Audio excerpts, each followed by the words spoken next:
Qatar ആക്രമണം ഇസ്രായേലിന് വാട്ടർലൂവായി മാറുമോ? ലോകം മുഴുവൻ ഇസ്രായേലിനെതിരെ രംഗത്ത് വന്നിരിക്കുന്നു. ഗാസ വെടിനിർത്തൽ ചർച്ചകളിലെ ഇടനിലക്കാരനാണ് ഖത്തർ. ബന്ദികളുടെ ജീവൻ അപകടത്തിലാക്കുന്ന നടപടിയാണ് ഇസ്രായേലിൻ്റെ ഭാഗത്തു നിന്നുണ്ടായതെന്ന് ഖത്തർ പോലും പറഞ്ഞു.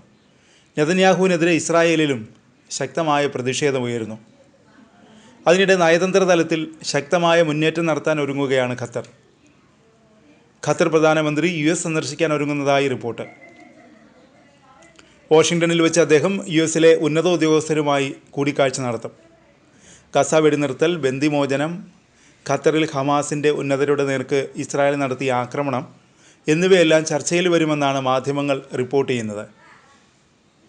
ആക്രമണത്തിൽ ഇസ്രായേലിനോട് US അതൃപ്തിയുണ്ടെന്ന റിപ്പോർട്ട് വന്നിരുന്നു. ഈ വാർത്ത ശരിയെന്ന് തെളിയിക്കുന്ന റിപ്പോർട്ടാണ്. ഖത്തറുമായി US കൂടുതൽ അടുക്കാൻ ശ്രമിക്കുന്നു എന്ന സൂചനയാണ് പുറത്തുവരുന്നത്. ഖത്തർ പ്രധാനമന്ത്രി Sheikh Mohammed bin Abdul Rahman Al Thani white ഹൗസിൽ US സ്റ്റേറ്റ് സെക്രട്ടറി മാർക്കോ റൂബിയോയുമായി കൂടിക്കാഴ്ച നടത്തുമെന്ന് US സ്റ്റേറ്റ് ഡിപ്പാർട്ട്മെൻറ്റ് അറിയിച്ചു.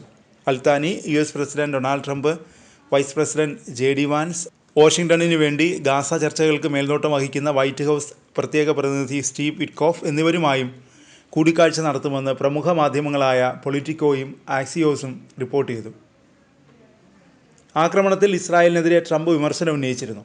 ആക്രമണത്തിൽ അതൃപ്തനാണെന്നും US-ൻ്റെയോ ഇസ്രായേലിൻ്റെയോ താൽപ്പര്യങ്ങൾക്ക് പ്രയോജനപ്പെടുന്നതല്ല ഈ ആക്രമണമെന്നും ട്രംപ് പറഞ്ഞു. അതിനിടെ ഇസ്രായേൽ തലസ്ഥാനമായ ടെലവീവിലെ എംബസി അടച്ചുപൂട്ടണമെന്ന ഖത്തറിൻ്റെ അഭ്യർത്ഥന UAE ഗൗരവമായി പരിഗണിക്കുന്നതായി റിപ്പോർട്ട് വരുന്നു.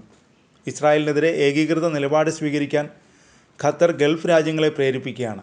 അതിനാൽ ഈ നീക്കം ഉന്നതതല ശ്രദ്ധ നേടുന്നുണ്ടെന്നും നയതന്ത്ര വൃത്തങ്ങൾ പ്രമുഖ മാധ്യമമായ ഫാരസിനോട് പറഞ്ഞു.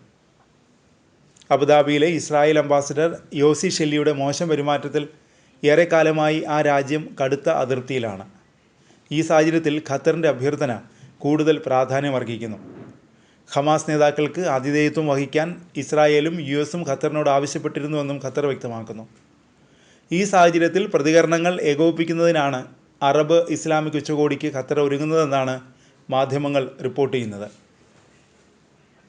UAE president Sheikh Mohammed bin Zayed Al Nahyan ബുധനാഴ്ച ആക്രമണത്തിന് തൊട്ടു പിന്നാലെ ഖത്തറിലെത്തിയിരുന്നു.